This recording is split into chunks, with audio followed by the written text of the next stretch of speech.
Sobat BNL, ketemu lagi di podcast BNL Paten, Haki Bawa Hoki. Wah, mantap. Tepuk tangannya dulu boleh loh. Ini banyak nih penonton kali ini. Waduh. Bukan main, karena yang datang ini juga bukan orang sembarangan. Langsung saja kita sapa, inilah Mas Yoyo Padi, apa kabar? Bukan ya. Sobat BNL, ketemu lagi di podcast kali ini, Haki Bawa Hoki, dengan tema yang ini jangan sampai dilewatkan. Begitu nonton atau dengerin podcast yang kali ini yang diadain sama BNL Paten ini, jangan langsung berpikir bahwa wah ini podcast kayaknya berat banget nih yang dibahas. Enggak ya, karena Danin sendiri ya, ini saya hostnya sendiri juga sebenarnya ilmunya nggak gitu banyak kok. Soal merek dan lain-lain dan haki pun juga nggak banyak. Jadi kita sama-sama belajar di sini ya. Dan pada hari ini sudah ada di tengah-tengah kita semua ini, saya mau panggil yang terhormat juga nggak mau orangnya, pengennya ngobrol santai aja. Ternyata ada Mas Agung Indrianto selaku koordinator pemeriksa merek, Direktorat Merek dan Indikasi Geografis, Direktorat Jenderal Kekayaan Intelektual. Selamat pagi Mas Agung. Selamat pagi Mas Ani. Nah, boleh tepuk tangan juga lagi dong. Asik banget nih. Mas Agung, di pagi hari ini kita sama-sama belajar, butuh banyak sekali orang-orang ini insight tentang merek. Kalau di episode-episode sebelumnya sudah pernah kita datangkan itu adalah narasumber langsung yang ada hubungannya terkait dengan merek gitu ya. Dan yang sudah merasakan banyak sekali benefit dengan mereka mendaftarkan hak paten maupun merek mereka. Nah, tapi sekarang yang mau kita bahas adalah dari akar obrolan itu terlebih dahulu. Mungkin di sini Sobat BNL ada yang masih belum paham. Jadi merek itu sebenarnya didefinisikan sebagai apa? Atau merek itu apa sih sebenarnya Mas Agung? Oke gini Mas Anin, kalau kita bicara merek sebenarnya ada satu kata yang bisa merepresentasikan tentang merek. Satu kata itu adalah sebuah tanda. Tanda. Jadi merek itu pada hakikatnya adalah sebuah tanda gitu. Jadi kalau saya punya kayak tanda lahir itu termasuk merek saya sebenarnya berarti. Tapi sebuah tanda yang dapat dikategorikan sebagai merek dia harus punya 3 unsur. Oke. Yang pertama, tanda tersebut harus dapat ditampilkan secara grafis. Bentuknya bisa kata, huruf, angka, lukisan, logo, gambar dalam bentuk susunan warna, kombinasi dari unsur tersebut juga boleh gitu. Oh, berarti dapat divisualkan seperti itu ya Mas? Dapat ditampilkan secara grafis ininya. Dalam bentuk tulisan, gambar, logo atau kombinasi dari unsur tersebut. Itu yang pertama. Yang kedua, dia harus memiliki daya pembeda, atau dengan kata lain memiliki keunikan untuk membedakan antara produk satu dengan produk lainnya di pasaran. Pembeda ya. Unsur kedua pembeda. Yang ketiga, tanda tersebut harus digunakan dalam kegiatan perdagangan barang atau jasa gitu. Nah, jadi ada banyak tanda yang dapat ditampilkan secara grafis, kemudian dia punya daya pembeda, tapi dia tidak digunakan dalam kegiatan perdagangan. Misalnya, tanda dilarang parkir. Grafis terlihat, punya pembeda itu bisa orang bisa paham ini apa maksudnya, tapi ini kan nggak digunakan dalam kegiatan perdagangan kan? Iya betul. Dia cuma informasi lalu lintas gitu ya, rambu-rambu seperti itu. Itu pun masih banyak orang yang masih melawan itu ya? Iya, kira-kira itu. Cuaks. Jadi kalau misalkan tanda punya 3 unsur itu pada hakikatnya adalah sebuah merek. Nah, ini enak banget ya. Jadi paham kita Sobat BNL sebenarnya merek itu apa sih? Yang pertama harus merupakan sebuah tanda yang memiliki unsur yang bisa divisualkan. Yang kedua harus bisa menjadi pembeda. Harus beda dengan yang lain lah, intinya gitu ya. Memiliki keunikan ya untuk membedakan antara satu dengan yang lainnya di pasaran, kira-kira seperti itu. Nah, terus yang ketiga ini harus bergerak di bidang produksi produk ataupun jasa gitu ya, perdagangan gitu ya. Kalau enggak nanti jadinya rambu lalu lintas gitu Sobat BNL. Ada satu yang mau saya tambahkan, memang tadi kan Mas Danin bilang mesti dapat divisualisasikan gitu ya. Tapi ada tanda-tanda yang secara natural bukan bentuk visual, bukan bentuk grafis. Contohnya adalah suara. Auditori, Itu kan sebenarnya cuma terdengar tapi tidak terlihat kan? Oh, contohnya seperti di radio. Atau misalkan kalau misalkan lagi santai-santai di pinggir jalan ada suara net. Oh itu kayaknya es krim itu tuh katanya. Iya. Jangan dilanjutin Mas Agung. Nah itu contoh Pak. Jadi itu sampai gitu jadi ya? itu tidak tervisualisasikan kan? Iya betul. Tapi dapat ditampilkan secara grafis dalam bentuk notasi. Oh. Nah, jadi sepanjang tadi bentuk suara tapi dapat ditampilkan secara grafis dalam bentuk notasi atau susunan nada, itu bisa juga didaftarkan sebagai merek. Itu kenapa lagu-lagu para musisi itu juga bisa didaftarkan seperti itu ya? Iya. Wah, mantap. Kita jadi lebih paham nih Sobat BNL sebenarnya merek itu apa gitu ya. Nah, untuk yang berikutnya tadi sebenarnya sudah termasuk ya. Ini yang pengen dibahas adalah jenis-jenis dari merek itu sendiri. Nah, ini Mas Agung ya, yang sering ditanyakan oleh viewers, oleh Sobat BNL itu adalah sebenarnya merek. Wah, ini kalau ngomongin merek kan udah banyak banget ya. Jadi sebenarnya apakah jenis-jenis merek tertentu itu apakah bisa dipatenkan dengan cara tertentu, itu kan panjang sekali prosesnya sebenarnya. Tapi ya itulah gunanya BNL Paten gitu ya. Bisa membantu kita semua. Karena saya pengguna jasanya BNL Paten juga, Sobat BNL. Itu tepuk tangan buat BNL Paten ya. Cair. Nah gitu Mas Agung, yang sering ditanyakan adalah jenis merek ini banyak sekali nih Mas Danin. Aku pengen paham dong sebenarnya jenis-jenis merek itu bisa dikategorikan sebagai jenis merek apa saja sih gitu Mas Agung. Mungkin bisa kisi-kisinya. Oke. Kalau dilihat dari label mereknya, merek itu bisa dibagi 2 kategori gitu ya. Merek yang tradisional atau merek yang konvensional istilahnya ya. Orang suka ngeliat kan merek itu kata, lukisan atau kombinasi dari kata dan lukisan gitu. Nah, di kategori yang kedua adalah merek-merek yang sifatnya non tradisional atau non konvensional. Jadi yang nggak biasa digunakan. Dia perluasan dari merek-merek yang tadi tradisional. Contohnya adalah merek 3 dimensi, merek suara, atau bentuknya hologram. Nah, merek 3 dimensi itu juga bisa dikategorikan lagi lebih spesifik gitu. Bisa jadi bentuk produk, bentuk kemasan, atau bentuk 2 dimensi yang diwujudkan dalam bentuk 3 dimensi gitu. Kalau misalkan ada di restoran franchise yang besar gitu ya, kan biasanya mereknya dalam bentuk 2 dimensi, logo dan gambar gitu ya. Kemudian ada bonekanya atau patungnya di depan tuh kan bentuk 3 dimensi tuh. Nah itu bisa daftarkan sebagai bentuk merek 3 dimensi gitu. Oh kayak ini, berarti setelah ini 3 dimensi dari maskotnya BNL ini juga bisa dong? Atau jangan-jangan sudah nih Pak Benny ya? Siapa namanya kok lupa ya? Siapa itu maskot kita tercinta?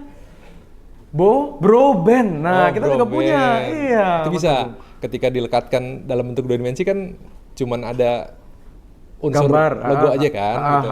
Kalau dijadikan boneka, dijadikan gantungan kunci, bentuk produk tuh, itu juga bisa didaftarkan sebagai merek 3 dimensi. Tadi sepanjang tadi ya, bisa ditampilkan secara grafis, punya daya pembeda, sama digunakan dalam kegiatan perdagangan barang atau jasa. Gitu. Nah itu dia Sobat BNL. Jadi kalau pengen beli official merchandise dari Bro Band bisa langsung diklik ya di bio di bawah.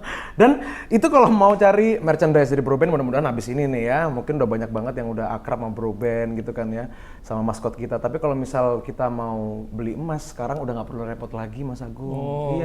Beli emas bebas cemas, tanam emas. Nah, kepoin di Instagramnya aja langsung ya, Sobat BNL, kalau mau tahu info lebih lanjutnya di @tanamemas.id. Yes, itu dia. Lanjut, kita bahas tentang merek lagi ya, Mas Agung ya. Sekarang kalau kita sudah tahu merek itu apa, mungkin Sobat BNL akhirnya udah paham. Berarti produk saya atau jasa saya ini termasuk merek yang kayak gimana gitu ya. Nah, setelah itu sekarang pengen membahas atau pengen mengurus merek tersebut. Nah, untuk idealnya, mungkin cara yang ideal, waktu yang ideal untuk kepengurusan merek itu sendiri, itu mungkin bisa dijelaskan Mas Agung, itu prosesnya seperti apa? Apakah seribet yang kata-kata orang sering sampaikan? Atau mungkin orang-orang yang ngejelasin itu ribet itu karena nggak pengen aja yang lain punya merek gitu ya? Coba mungkin bisa jelaskan Mas Agung. Ya, sebenarnya kalau misalkan daftar merek sekarang gampang gitu ya. Cukup akses secara online, itu alamat linknya itu adalah www.merek.dgip.go.id gitu. Merek.dgip delta gamma india papa.go.id. Nah, tinggal buat akun di link tersebut, kemudian berbasis email yang aktif gitu ya. Nah, semua pelaku usaha atau pemilik merek yang mau mendaftar mereknya tinggal daftar secara online gitu. Nah, ketika daftar yang dibutuhkan apa sih? Cuma identitas yang pertama. Subjeknya siapa, alamatnya di mana gitu kan. Kemudian label merek yang dimohonkan dalam bentuk JPEG, dan jenis barang atau jasa apa gitu. Sesimpel itu gitu ya. Cuman masukin, isi formulir, kemudian bayar biaya, udah selesai gitu sebenarnya pengajuan permohonannya, sesimpel itu, dan bisa diakses di mana saja. Jadi cukup simple cara untuk permohonan merek ya sebenarnya, pendaftaran merek Sobat BNL. Tapi mungkin pertanyaan yang berikutnya muncul setelah saya daftar merek, setelah terdaftar, nah itu kita punya kuasa atau masa perlindungan dari merek itu sendiri sebenarnya sampai berapa lama jangkauan waktunya, Mas Ya, Agung? kalau masa perlindungan merek itu terhitung 10 tahun sejak tanggal permohonan. Jadi misal saya punya merek nih, cangkir Kiyowo gitu ya. Cangkir imut misalnya kayak gitu, saya pengen daftarin nih, saya pengen jualan cangkir gitu ya. Lalu kemudian saya menuju ke website yang tadi sudah tersebut ya, Mas Agung. Setelah itu akhirnya sudah approval, saya sudah bayar biaya dan lain sebagainya. Lalu kemudian berarti saya memiliki waktu masa perlindungan untuk cangkir produk saya tadi selama 10 tahun. Ya, misalkan dimajukan di tanggal 12 Oktober 2023 gitu ya. Masa perlindungannya akan berakhir di 12 Oktober 2033 gitu. Oke. Nah, memang jangka waktu 10 tahun itu bisa diperpanjang nanti nih di tahun 2033 gitu untuk 10 tahun berikutnya gitu. Oh, oke. Berarti setelah itu masih bisa di-extend lagi. Iya. Itu maksimal untuk extendnya nggak ada batasan ya? Kalau menurut ketentuan yang berlaku sekarang itu bisa diajukan permohonan perpanjangannya itu 6 bulan sebelum masa berakhir sampai 6 bulan setelah masa perlindungan berakhir gitu. Jadi ada durasinya gitu. Oh, ada jeda. Ada Jadi jeda masih gitu. ada Jadi, waktu ya? di 12 Oktober itu 6 bulan sebelum 12 Oktober itu bisa diperpanjang sampai 6 bulan setelah 12 Oktober itu masih bisa diperpanjang. Oke. Nah, lalu tapi setelah nanti mendapatkan lagi, setelah extend lagi dapat 10 tahun lagi. Otomatis gitu ya Mas Agung ya. Nah, nanti setelah 10 tahun berakhir lagi, which is itu mungkin tahun 2043. Bisa diperpanjang lagi. untuk Bisa 10 tahun diperpanjang berikutnya. terus-menerus? Oh, gitu. Itulah pentingnya Sobat BNL, apalagi UMKM gitu ya. Atau mungkin teman-teman yang sampai sekarang masih merasa bisnisnya sekarang masih kecil Mas Danin gitu ya. Buat apa didaftarin mereknya? Nah, ini malah kesalahan awal nih. Ini sumber kesalahan awal. Nantinya setelah itu, misal merek itu dipakai oleh orang lain, nah kamunya kan yang pasti akan ngerasa kebingungan gitu Sobat BNL karena mereknya sudah diambil. Terus gimana nih gitu. Nah, itu jadi pentingnya untuk pendaftaran merek karena ternyata ini penting sekali karena seumur hidup ternyata bisa diperpanjang. Ya, jadi buat pelaku usaha yang istilahnya punya visi yang sustainable gitu ya, berkelanjutan, ya sebaiknya memang mendaftar merek dari awal gitu. Saya rasa Mas Agung ini nggak perlu yang pengusaha yang punya visi panjang ini harus tetap daftar dulu sih. Benar, benar, iya, gitu, betul benar, Mas Agung, ya? gitu. Karena ini udah start awal penting banget. Apalagi kalau misalkan punya visi yang panjang gitu. Nah, apalagi gitu kan ya. Nah, ya mudah-mudahan kalau Sobat BNL mau memulai sesuatu dimulai dengan serius, otomatis nanti ke belakangnya pasti serius gitu ya. Nah, pertanyaan berikutnya ini ya, kalau ada pebisnis sudah mendaftarkan merek, sudah sekarang mungkin masih dalam tahap merintis atau pengembangan sebenarnya usaha atau UMKM Sobat BNL gitu ya. Lalu kemudian di tengah jalan ada beberapa hal yang tidak diinginkan terjadi Mas Agung. Di mana mungkin bapak saya dulu punya usaha furniture, lalu kemudian sudah daftarkan merek dalam waktu 10 tahun, ternyata di tengah 10 tahun itu ternyata bapak saya meninggal dunia atau orang yang memiliki nama merek tersebut atas nama merek tersebut, pemohon pendaftar itu meninggal dunia. Apakah nanti merek itu bisa diteruskan atau bisa diwariskan ke penerus yang dipilih? Sebenarnya gimana Mas Agung? Ya bisa. Sebenarnya merek itu kan memang perlindungannya melekat ke subjek hukum yang tercatat dalam sertifikat pendaftar merek gitu ya. Dan layaknya sebuah aset, jadi jangan lupa merek itu juga sebenarnya aset tapi yang tidak berwujud gitu ya. Itu yang penting, bener Mas Agung. Yang nilainya bisa bertambah seiring dengan penggunaan gitu. Betul. Memang ketika tercatat di sertifikat atas nama A gitu misalkan, kemudian orang itu, pemilik merek itu meninggal, dan sebagaimana layaknya aset yang lain, bisa juga dialihkan kepada pihak lain gitu. Nah, jika ada kejadian seperti kematian tadi, itu bisa dialihkan ke ahli waris gitu.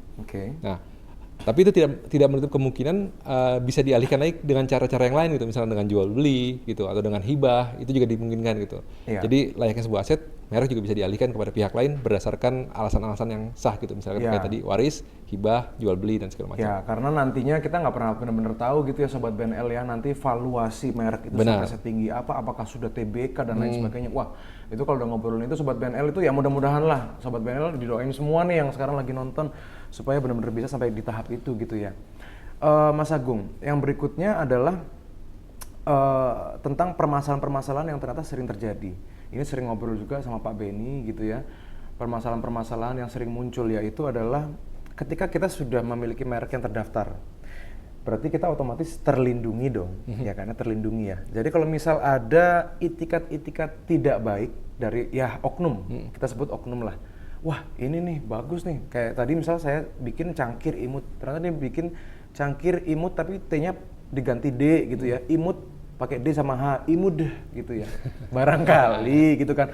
Tapi secara desain sama persis, secara bahan ya kita mungkin nggak pernah benar-benar tahu, tapi mungkin dari warnanya sama, modelnya sama, itu kan itu gimana tuh Mas Agung? Apakah saya sebagai pemilik merek itu bisa dalam tanda kutip membasmi itikat-itikat tidak baik seperti itu? Ya, memang yang perlu diperhatikan bagi seorang pemilik merek harus menjaga eksklusivitas ya dari merek terdaftar miliknya gitu ya. Oke. Karena perlindungan merek pada hakikatnya merupakan sebuah hak eksklusif yang diberikan oleh negara kepada si pemilik merek. Ya. Nah, bentuk eksklusivitas itu ada 3 sebenarnya kalau direalisasikan gitu ya. Yang pertama, dia berhak untuk menggunakan sendiri merek terdaftar miliknya gitu. Nah, yang kedua, dia berhak untuk memberikan izin kepada pihak lain untuk menggunakan merek terdaftar miliknya. Atau dalam bahasa undang-undang biasa dikenal dengan lisensi. Franchise, waralaba. Nah itu kan sebenarnya memberikan izin kepada pihak lain ya dengan kompensasi royalti atau ekonomi yang lain gitu. Nah yang ketiga, si pemilik merek berhak untuk melarang pihak lain untuk menggunakan merek terdaftar miliknya, baik yang memiliki kemiripan atau identik dengan merek terdaftar miliknya, kira-kira seperti itu. Nah berdasarkan konsep itu, pemilik merek memang bisa untuk melarang pihak lain untuk menggunakan merek yang mirip dengan merek terdaftar miliknya. Nah pendekatannya bisa bersifat perdata, gugatan ganti rugi atau larangan ekspor dan segala macam, atau pendekatan pidana gitu. Jadi nanti tinggal dipilih oleh si pemilik merek terdaftar untuk bisa mengeksersis hak eksklusif miliknya gitu. Mau melarang dalam konteks perdata atau pidana. Kira-kira seperti itu sih hal yang bisa dilakukan untuk membasmi masalahnya dalam gitu. Iya. Nah karena memang kemarin juga narasumber kita yang pertama Mas Agung ya, itu Pak Stephen Lee, saya masih ingat tuh, wah ternyata yang dihadapi bukan masalah yang sangat-sangat mudah gitu ya, bahkan wah sampai turun-temurun gitu ya, masih terus berlanjut masalah itu. Nah, tapi yang kemudian ditanyakan pasti oleh Sobat BNL adalah, misal nih saya sudah menjadi pemilik sebuah merek gitu ya, yang terdaftar ya Mas Agung ya. Itu mungkin nanti yang ditanyakan berikutnya adalah caranya bagaimana? Caranya bagaimana untuk melawan lah, dalam tanda kutip melawan oknum-oknum yang tidak benar tadi. Selain otomatis ya BNL lagi ya gitu ya. Ini karena bener Mas Agung, itu yang waduh saya benar-benar sudah merasakan benefitnya sendiri Sobat BNL. Jadi dari A to Z semua sudah dibantu, cara-caranya seperti apa gitu ya. Tapi mungkin boleh juga di-spoil gitu sama Mas Agung. Jadi caranya sebenarnya kayak gimana untuk prosesnya lebih tepatnya dari secara ringkas aja ya Mas Agung ya. Kalau misalnya udah punya merek, udah nih 10 tahun nih masa perlindungan, di tengah-tengah, wih ini kok mirip banget nih ya, logonya atau apanya nih, atau namanya, atau bentuk produknya. Nah ini caranya kayak gimana untuk prosesnya, untuk melawan itu Mas Agung? Oke, kalau misalkan berbicara terkait dengan caranya gitu ya, tadi kan saya sempat sampaikan bahwa bisa bersifat perdata, betul, atau pidana gitu. Kalau memang pendekatannya perdata, maka bisa mengajukan gugatan, misalkan ganti rugi atau larangan untuk kegiatan ekspor impor gitu ya, ke pengadilan niaga. Gitu. Kalau misalkan kan ada 5 ya, Jakarta, Surabaya, Makassar gitu ya. Nah, Medan. Nah, itu pendekatan perdata. Kalau misalkan pendekatan pidana, itu bisa lapor ke kepolisian atau penyidik pegawai negeri sipil di Direktorat Jenderal Kekayaan Intelektual gitu. Nanti laporannya masuk, itu akan ditindaklanjuti oleh para penegak hukum untuk bisa istilahnya mengeksersis gitu ya perlindungannya tadi, untuk melarang pihak lain untuk menggunakan merek yang mirip-mirip sama merek terdaftar milik seseorang gitu. Ya intinya inilah Sobat BNL, janganlah sampai punya itikat tidak baik seperti itu ya, karena mungkin untung, mungkin happy di depan, akhirnya mungkin bisa ikutan rame gitu ya dengan mirip mereknya, tapi wah jangan sampailah, karena itikat tidak baik pasti akan berakhir tidak baik pula gitu ya. Nah untuk Sobat BNL yang mungkin merasa pernah atau mungkin sedang menjalani gitu ya, melawan oknum-oknum yang tidak baik, yang etikanya tidak baik tadi, mungkin bisa tadi sudah bisa kita dengarkan bersama-sama dijelaskan Mas Agung bagaimana caranya. Kalau misal pengen nanya lebih jauh lagi, mungkin ini bisa di rewind lagi, ditonton lagi, atau mungkin kalau masih bingung lagi bisa langsung komen aja di bawah, nanti dibantu oleh teman-teman dari BNL Paten ya, seperti itu Mas Agung ya. Nah Mas Agung, ini coba saya mungkin bisa tunjukkan ya. Jadi ini sebenarnya ada permasalahan, nanti Sobat BNL bisa tonton ya, ada di sebelah sini, ini sebuah insertan gambar dari data PDKI, ini ada salah satu contoh, yang status mereknya menunggu tanggapan substantif atas usul penolakan. Nah, ini bisa dijelaskan nggak ini sebenarnya Mas Agung? Ini istilah dari ini tuh apa sih? Oh. Karena buat kita-kita yang awam tuh, ini istilah bahasa Jermannya adalah Iki Oppo ya. Jadi orang udah, wah ini apa Iya, gitu, iya. takut udah takut duluan gitu ya. Ini sebenarnya kayak gimana nih Mas Agung penjelasannya nih? Ya, jadi kalau misalkan ada permohonan merek masuk ke DJKI gitu ya, Ya. dia tidak serta-merta memang otomatis langsung daftar gitu. Betul. Karena tahap pertama ketika permohonan masuk akan dilakukan pemeriksaan formalitas terkait dengan syarat-syarat administratif gitu. Tahap kedua adalah setelah lolos di pemeriksaan administratif masuk ke tahap pengumuman. Nah, itu akan diumumkan selama 2 bulan untuk mengundang semua pihak kira-kira ada yang keberatan atau enggak dengan Iya. pendaftar merek tersebut. Iya, Oke. iya. Kalau ada keberatan masuk ya akan ada surat menyurat lagi terkait dengan kesempatan pemohon untuk melakukan sanggahan. Iya. Nah. Ini saya paham banget Mas Agung karena pada saat dulu saya mendaftarkan merek juga ini deg-degannya ya. Ya. Terus Mas Agung. Apa dia ada keberatan kan dari pihak lain kan? Takutnya Oke. gitu. Ada ataupun tidak ada keberatan akan masuk ke tahap pemeriksaan substantif. Nanti akan dilihat secara substansi kira-kira merek ini layak untuk daftar atau enggak, gitu ya. Oke. Nah, jika pemeriksa menemukan alasan penolakan di awal, maka pemeriksa akan mengeluarkan surat usulan penolakan untuk ditanggapi oleh pemohon atau kuasa kalau diajukan oleh kuasa Oke. 30 hari terhitung sejak tanggal pengiriman surat. Ah. Nah, ketika surat itu keluar dikirimkan kepada pemohon atau kuasa, maka statusnya berubah menjadi menunggu tanggapan dari pemohon. Nah, jadi Oh, status itu adalah menunggu gitu. tanggapan Iya, terkait iya, dengan usulan penolakan yang dikeluarkan oleh pemeriksa gitu. Jadi pemohon bisa melakukan apa namanya ya argumentasi bahwa alasan-alasan yang dikeluarkan oleh DJKI atau pemeriksa ini nggak benar nih. Nah, dikeluarkanlah argumentasi tersebut dalam bentuk tulisan untuk diperiksa ulang nanti sama pemeriksa gitu. Oh, berarti ini sebenarnya analogi paling gampangnya kayak grup WhatsApp keluarga mungkin Mas Agung ya, kalau saya boleh analogikan ya. Jadi misal di grup WhatsApp keluarga tuh Sobat BNL pasti sering yang tiba-tiba kirim video gitu ya. Nggak tahu itu hoax, nggak tahu itu enggak, pokoknya video aja dikirimin sama bapak-bapak, sama om-om, tante-tante gitu ya. Habis itu yang berikutnya mungkin ada nih yang mungkin lebih aware sama hoax gitu-gitu. Om, tante itu hoax. Nah, berarti setelah itu nunggu tanggapan dari om sama tante Iya, yang kira mengirim gitu. tadi ya. Ternyata ini valid gitu, nggak bukan Oh, ini hoax gitu. valid kok. Ada nih di Kominfo misal katakanlah kayak gitu ya. Nah, nanti ketika tanggapan itu masuk ke DJKI, itu kan online gitu ya, bisa diakses di surat penyerahan juga melalui aplikasi tadi di merek.dgp.go.id Itu gitu ya. terbuka ya berarti ya? Ya bisa diakses oleh pemohon atau yang bahkan kalau mau keberatan juga masuk lewat situ gitu. Oh. Gitu. Jadi iya, begitu surat itu masuk, kemudian nanti pemeriksa baca, status itu akan berubah menjadi pemeriksaan setelah usulan penolakan gitu. Nah, nanti akan dikirimkan lagi terkait dengan hasil akhir nih, kira-kira merek tersebut layak daftar atau enggak gitu, berdasarkan argumentasi yang disampaikan oleh pemohon melalui tanggapan tadi. Semuanya transparan di situ, enak banget ya. Nah, ini nanti juga akan ada katanya nih aplikasi punya BNL Paten ini Pak Mas Agung. Ini bisa ngeliat progresnya. Seret sampai mana semuanya terbuka transparan, betul Pak Benny ya. Wah, ini sangat-sangat menarik sekali, sangat-sangat membantu sekali sebenarnya ya. Dimana di sini bener-bener nggak ada tuh yang namanya gibah-gibah atau yang asumsi-asumsi, semuanya dijelaskan. Loh, siapa yang keberatan? Keberatannya di sisi sebelah mana gitu ya, Mas Agung ya. Jadi semuanya jelas seperti itu. Intinya jangan sampai nunggu nanti-nanti lah. Soal merek ini bener-bener jangan sampai nanti-nanti. Toh berangkat aja udah bakal ada gitu ya yang memiliki apa itu namanya akan mungkin tetap ada unsur-unsur penolakan gitu kan ya sebenarnya ya. Terima kasih banyak Mas Agung, ini sangat-sangat menjelaskan sekali, sangat mudah sekali untuk dipahami. Yang berikutnya kita bahas kasus-kasus yang lain, Mas Agung. Jadi pernah ada kasus penolakan dengan alasan persamaan pada pokoknya. Nah, pada pokoknya. Ini teman saya dulu pernah curhat masalah ini. Ini apa ya maksudnya?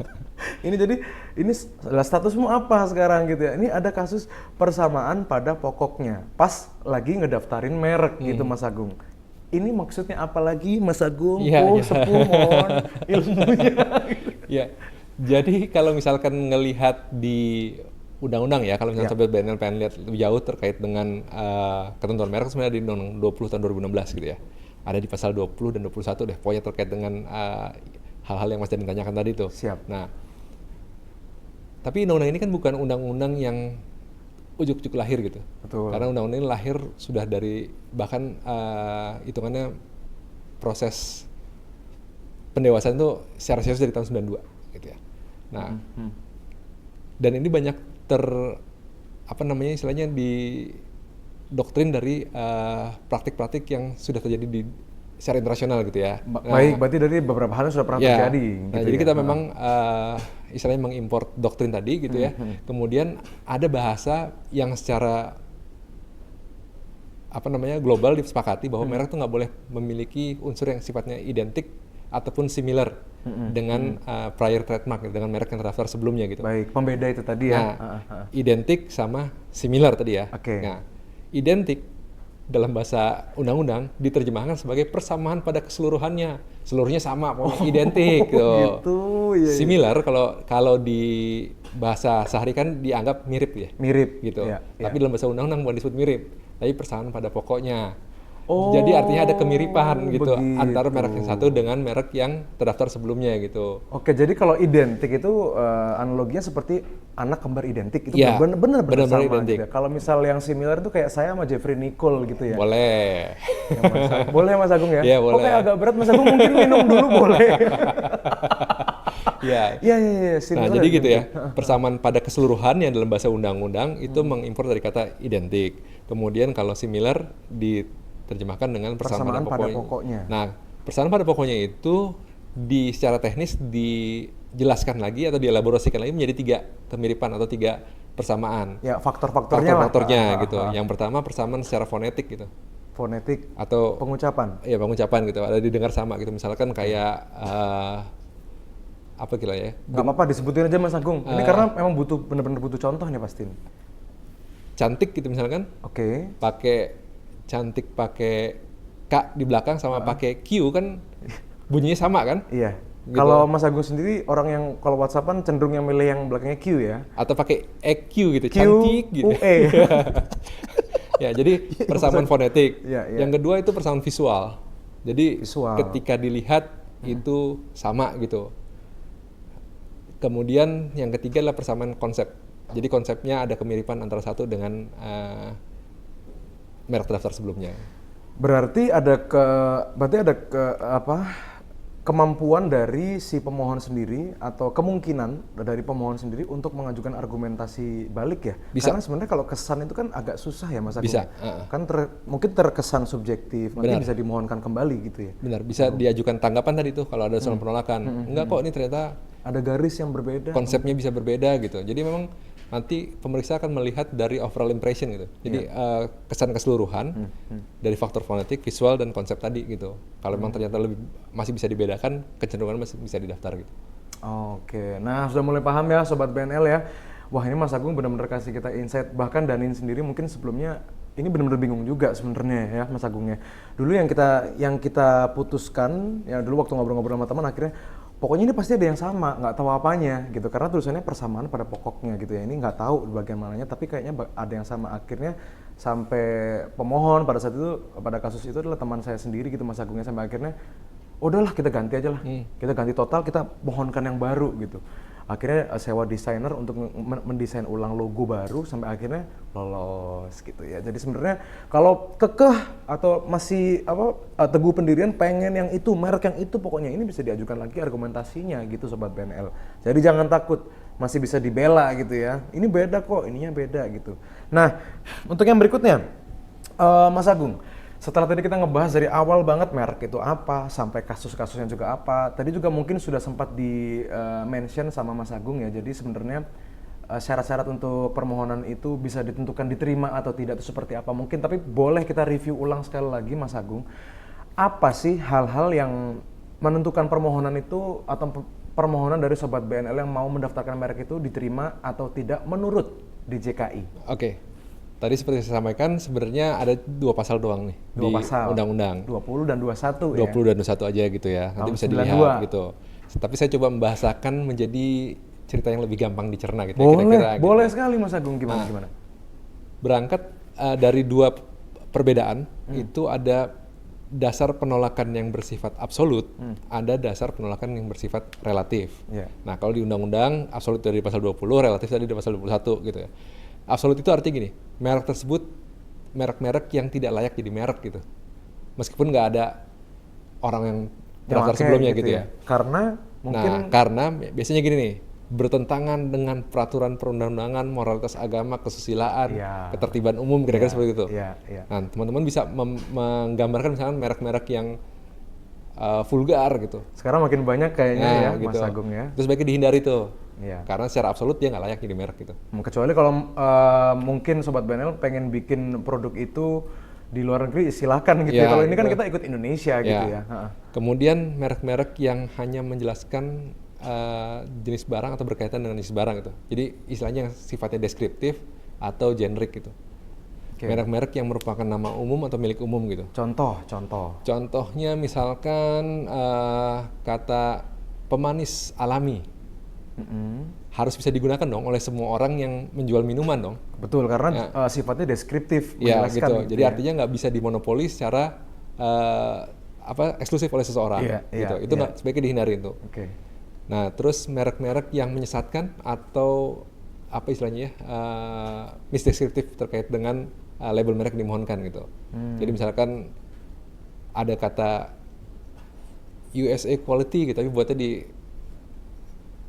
Surabaya kan, artinya gitu, ada kemungkinan seperti itu gitu. Nah, itu sebaiknya dihindari karena secara absolut dia nggak layak jadi merek, takutnya menyesatkan atau tadi misdeskriptif gitu. Nah, itu yang 20 ya, yang terkait absolut gitu. Iya. Nah, kalau terkait dengan relatif, ada merek-merek yang sebenarnya dia layak jadi merek gitu.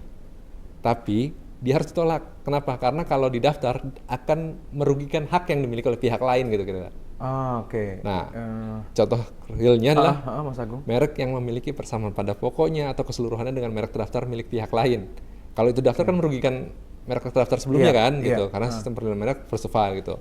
Atau merek-merek yang memiliki kemiripan atau persamaan dengan merek terkenal milik pihak lain gitu. Atau misalkan merek-merek yang menggunakan nama badan hukum atau nama orang terkenal yang dimiliki oleh pihak lain. Nah, itu merek-merek seperti itu akan sebaiknya dihindari gitu. Karena di pasal 21 atau merek yang ketentuannya bersifat relatif, itu harus ditolak merek-merek seperti itu. Misalkan tadi Danin, nama orang terkenal didaftarkan oleh orang lain gitu kan. Mas Danin Jangan pasti gitu. terkenal gitu kan. Mas Agung gitu. jangan gitu. Nggak enak sih. Terus Mas Agung, akhirnya orang lain pakai nama itu gitu, Danin gitu ya. Sama satu lagi, merek-merek yang didaftarkan berdasarkan etika tidak baik gitu. Oke. Misalkan terinspirasi dari merek lain, pengen dapat cuannya karena reputasi yang punya orang lain, didaftarkan lah atas nama orang itu dengan banyak etika gitu ya, banyak sekali Mas Agung ya yang seperti itu ya. Nah, itu kayaknya sudah menjawab mungkin pertanyaan yang sampai detik ini masih ada di benak atau di hatinya Sobat BNL gitu ya. Pengen nyampein tapi bingung mau kemana, pengen nanya tapi nanti takutnya dianggap nggak ngerti apa-apa. Wah, ini kayaknya netizen kan paling ogah dibilang kayak gitu kan Mas Agung ya. Kalau nanya ntar dikira nggak ngerti apa-apa itu. Nah, bisa tonton di sini di podcast Haki Bawa Hoki ya kan. Makanya makasih banyak sama BNL Paten. Sebenarnya saya pribadi juga terima kasih gitu loh Mas Agung ya. Sama Pak Benny sendiri, sama teman-teman dari BNL Paten. Karena ternyata dengan diadakannya podcast ini, itu ternyata saya sedikit demi sedikit mendapat ilmu. Nah, yang makin mudah untuk dipahami. Maka dari itu Mas Agung, saya mohon untuk doanya supaya podcast ini berjalan sampai ratusan episode ya. Amin. Seperti itu ya. Terima kasih Mas Agung. Amin doang Mas Agung. Nah, tapi untuk Sobat BNL balik lagi gitu ya. Kalau merasa sekarang punya UMKM-nya bergerak di bidang tertentu yang itu ternyata butuh segera didaftarkan mereknya, itu sebenarnya daftarin aja lah gitu loh. Toh sebenarnya apa sih masalahnya untuk nggak segera mendaftarkan merek itu? Karena ya belum terkenal. Lah nanti kalau udah terkenal diambil orang bingung gitu kan ya. Berangkat udah nawaitunya baik aja udah pokoknya didaftarkan segera merek gitu ya. Daripada nanti menyesal di kemudian hari. Caranya pun tadi mudah gitu ya. Bisa melalui website sekarang ya Mas Agung, sangat-sangat mudah. Website tadi kalau boleh tahu, boleh diulang lagi Mas Agung di www.merek.dgip delta gamma india papa .go.id. Nah, di situ nanti langsung tinggal diikuti saja caranya seperti apa gitu ya. Atau mungkin kalau Sobat BNL yang ngerasa, wah sekarang kayaknya jualannya udah banyak banget, nggak ada waktu ngurusin kayak gitu, waduh ini ya, langsung aja datang ke sini BNL Paten ya. Lokasinya ada di mana boleh dilihat di description di bawah ya. Langsung aja di situ nanti pasti dibantu sama rekan-rekan dari BNL Paten. Setelah itu yang perlu saya review ulang yang tadi disampaikan oleh Mas Agung adalah ternyata untuk merek itu dapat terlindungi itu begitu nanti sudah di-approve gitu ya, ada approval adalah selama 10 tahun. Yang nantinya bisa diperpanjang menjadi 10 tahun lagi, ditambahkan 10 tahun lagi, baik itu 6 bulan dari tanggal pertama kali di-approve, sebelum masa itu habis ya, sebelum masa itu habis atau setelah Jadi misal nih sekarang tanggal 13 ya? 14 sekarang. Ya itulah ya, pokoknya misal tanggal 14 Oktober 2023 ngajuin setelah tadi approve berarti sampai tahun 14 Oktober 2033. Nah, sebelum tanggal itu 6 bulan itu masih bisa diperpanjang atau mungkin 6 bulan setelah tanggal 14 Oktober itu.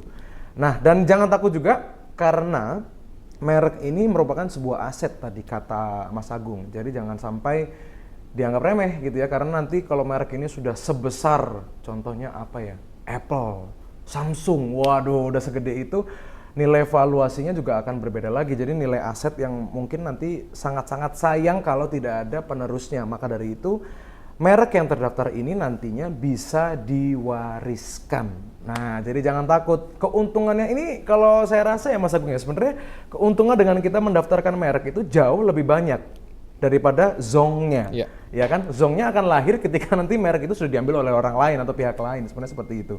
Jadi tunggu apa lagi, Sobat BNL, langsung daftarin merek kamu sekarang juga. Mungkin barangkali ada yang ingin ditambahkan Mas Agung, pesan-pesan mungkin, ajakan-ajakan atau mungkin tips and trick lain dari Mas Agung yang mungkin sudah lama ini bekerja di bidang ini gitu ya. Ya kalau misalkan masalah pesan gitu ya, paling penting adalah jangan lupa untuk mendaftarkan merek sebelum melakukan perdagangan barang atau jasa gitu ya. Ya. Karena sistem perlindungan merek itu kan first of all. Siapa duluan dia yang lebih berhak, kira-kira seperti itu ya. Ya. Nah, sebaiknya memang sebelum didahulukan oleh orang lain, didaftarkan dulu gitu. Nanti ketika sudah punya pendaftaran itu akan jauh lebih bermanfaat karena bisa bersifat defensif. Jadi orang lain tuh nggak bisa nyerang gitu kalau Ya, sudah punya ya. pendaftar, termasuk tadi bersifat ofensif untuk melarang pihak lain gitu. Nah, nanti tinggal aspek komersialisasinya dipikirkan belakangan gitu ya, karena ketika merek sudah terdaftar itu lebih mudah buat para pelaku usaha untuk lebih memperluas atau bahkan lebih berkesinambungan melakukan kegiatan usahanya. Gitu sih Mas Danin. Nah itu dia, kalau mau nyerang ya harus punya tameng dulu. Iya. Gitu ya. Nggak lucu kalau nyerang tiba-tiba, ya nggak pakai baju, nggak pakai perlindungan diri, lucu juga gitu ya. Mas Agung, sebenarnya ini pengen ngobrol jauh lebih banyak lagi, tapi apa daya, waktu yang memisahkan kita ya, kayak basa-basi banget. Tapi biasanya kan gitu kalau podcast kan Mas Agung. Mas Agung terima kasih Ya, banyak sama-sama, waktunya. Mas Adin. Ya, silakan langsung meluncur nih Mas Agung setelah ini ke Spanyol ya, denger-dengernya. Ya, terima kasih sekali lagi Mas Agung. Sama-sama, Untuk Sobat Mas Adin. BNL jangan lupa tonton terus podcast kita dari BNL Paten karena di sini banyak banget ilmu. Selain banyak banget ilmu, pastinya juga bawa hoki karena ini adalah podcast Haki Bawa Hoki.